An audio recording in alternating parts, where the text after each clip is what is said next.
And as already been mentioned that he is here for last 25 years and that is not the industry experience I have. So Dr. Lulla, then we have Mr. the Ashish Ved and the Director General of IMC, the judges, the examiners, the prize winners, and IMC officials present here today morning. It is my pleasure to be here in this morning, though I have been called as a chief guest, but the point is I am part and parcel of this IMC. Even today, during introduction, the point which has not been highlighted, I am also a member of the IMC Quality Improvement and Technology Committee, and I have the privilege to work with some of the doyens in quality field. My sincere thanks to IMC for inviting me in this occasion. And before I get into my talk, I want to tell you that my memories go back exactly 11 years back, 2007, when the healthcare category in IMC Ramakrishna Bajaj Award was introduced. Hinduja Hospital applied for that award. I moved to Bombay in March 2007 and April 2007. This is something what came to my table, and we thought, why don't we take this as a challenge and let us do it. And in the first year of introduction of the quality in healthcare category, we got the award, and I had the privilege to come and sit amongst the audience and presenting some of our best practices in 2008. Subsequently, even 2017 we applied and we got the award in 2018, because the reason was we wanted to see the journey, what we have taken 11, 12 years before, where do we stand, whether we have progressed, and most importantly, when a third party, external assessor, they come and evaluate, what do they think about us? Let me tell you, in 2007, 8, 9, when we took several, quality initiatives in Hinduja Hospital, and we are achieving some of those, we felt that we are the best, and several third-party external organizations given us that kind of, feeling that, okay, you have achieved whatever you wanted. But in between, in 2014, which I didn't mention, again, we applied for this award, but we didn't get it. We became the, we got the certificate and we didn't get the award. And that was an eye-opener, and that is the, point from where I want to start.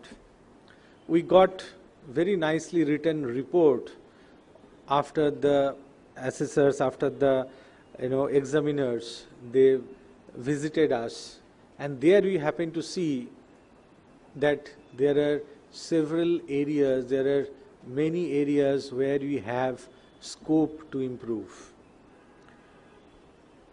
We started learning from some of the best practices, not necessarily from healthcare. We started learning from some of the other industry leaders, some of the other sectors, and we have seen subsequently that has added tremendous value, that has significantly contributed in our, improvement in the process and outcome. Today, I have purposefully kept my topic for the keynote as making quality happen, the theme of this event for this today and tomorrow. Very often, people like us, when we are in our day-to-day operations, we try to run our organization, we may not pay adequate attention to the minor intricacies, minor issues which needs to be paid attention. But it is very important that we we don't work in silos and we don't concentrate on some of these features. I'll take one of the best practices which has been in fact identified as best practices during this IMC award and subsequently when we applied for best practices award.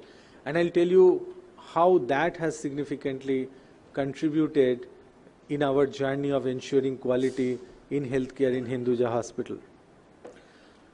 Many of you, those who are from Mumbai, you know it is a very old iconic hospital and it was established way back in 1951. But the real leap or jump in terms of the growth and development came in the year 1986 when that big tower, which is iconic tower, when you cross you might have noticed, came up. During that time, the private healthcare was not that established, not that recognized, or not that big what we see today in the presence of many corporate sectors entered in the healthcare sector. So our chairman at that time, he brought a concept that hospital must have a full-time consultant-based practice. Today, very rarely we'll get to see that as a practice in some of the leading hospitals in this city or even other cities in this country. So what he did, he went around the globe and identified Indian doctors who are really talented and who wants to come back provided they get adequate exposure, they get adequate infrastructure in this city. And he ensured that they come back, and as a result of that, today in our hospital we have most of our doctors, rather 85 to 90% of them in most of the basic and super specialty areas who are practicing as a full-time consultant. And what it has resulted into? It has resulted into 3-4 things. The first, when we see in this same city the turnover or the doctors when they move around hospital to hospital and the percentage is so high, in our hospital it is next to nil. The second thing, by virtue of the full-time association, we have given doctors a significant amount of support to improve their knowledge, skill and education, and hospital is supporting in that endeavor. So what it happens, so if a doctor is there for a long time, they are supported by the hospital, and as a result of that, their skills, their knowledge, their techniques goes up, and we support their endeavor by getting latest and new technologies. Third thing what happens, which is the most important thing, today if I have a patient in the hospital who is expecting the doctor to visit 2 times, 3 times in a day because of some complexities, they get to see their doctor on the same day multiple times, which gives them a huge amount of satisfaction, mental relief from their pain and agony, which results into better outcome. And that is something I wanted to highlight, that is your quality care with a better clinical outcome.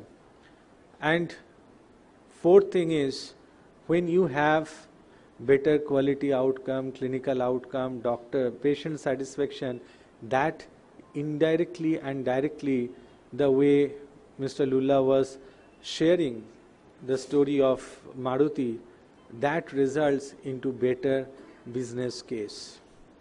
But we didn't want to restrict, we didn't want to see that we are stopped there, and we didn't want to be complacent on that.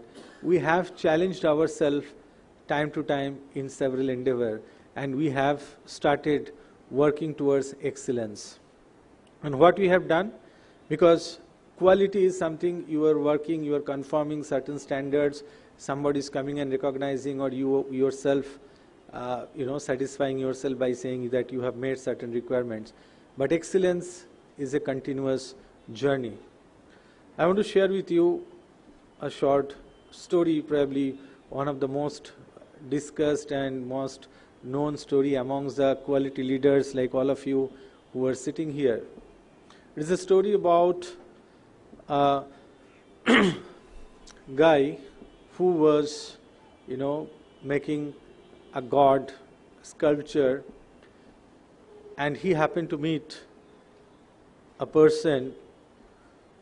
He came and saw this man was very busy and making very minutely the sculpture of the god idol, and he happened to see that next to that he has something like same kind of idol lying down. So he asked, do you need two of the same gods thing in this same temple? The sculptor told, no. Then why you have one and you are still making one? So that man told, he was busy in his work, and he told, when I was about to finish the earlier one, I happened to see there are some scratches on the face of the earlier idol. And then he asked, so what? Where are you going to put it? So he has shown it is going to be 25 feet above the floor level where this sculpture, where this idol is going to be placed. So he told, if it is going to be 25 feet above, then what is going to bother? Who is going to know? Who is going to notice this minor, minor issue? He told, even if it is not anyone, I myself will know. So when I do a job, I need to do it so perfectly, I need to do it so passionately, I need to do it so minutely that I remain happy. And that is the endeavor for excellence.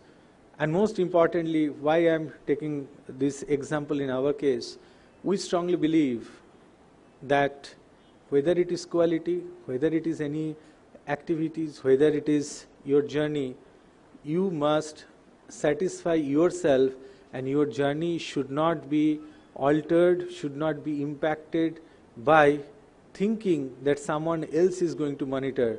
So when you do the thing rightly, even if somebody is not noticing and doing the right thing, then only you are doing the right job.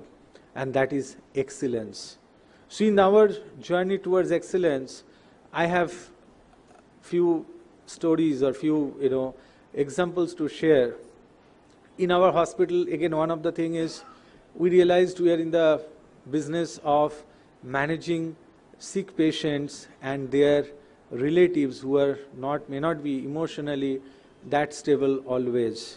So what we did, we have not, in today's world, we have not outsourced any of our services to any external agencies.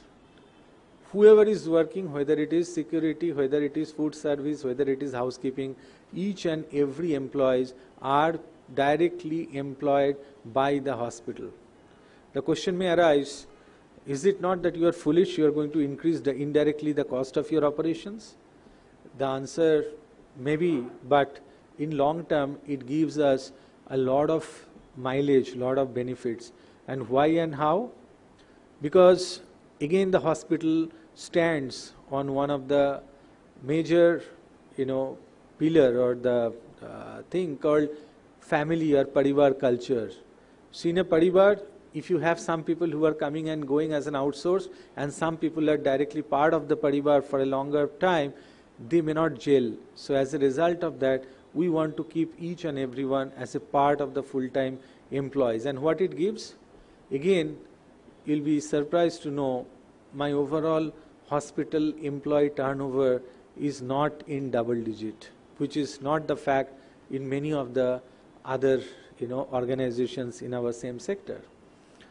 But what we did, we didn't stop ourselves there. We are the first hospital in this country, as I am taking one example of food service. When you have something internally managed by internal people, there is no external authorities, there is a chance of compromising in terms of quality. There is a chance that it may not meet the standards. So we are the first one in this country amongst the hospital sector to go forward and apply for something like a HACCP certification for the food safety, which typically you get to see in five-star hotels and places like that, not very common in hospitals. And when we went for that, we realized again there are many loose ends which needs to be, tightened. The way Mr. Lula mentioned about supplier vendor, so our responsibility started that how the supplier is procuring and storing things till the time we are disposing the things from our premises. So we worked in that continuous, endeavor and ensured that we remain best in our sector, in our industry, but also at the same time we benchmark ourselves with the other industry leaders also.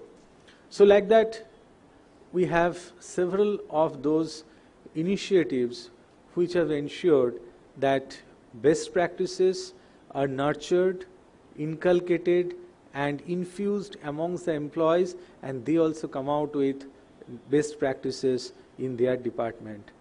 We look at excellence rather than, doing the mundane job in a traditional way, in a regular manner, in a regular process. And as a result of that, our continuous aim remain that how do you ensure excellence as a habit and not as a sporadic incident. So excellence has become a habit in our hospital and it is not a virtue. Thank you very much for your patient hearing.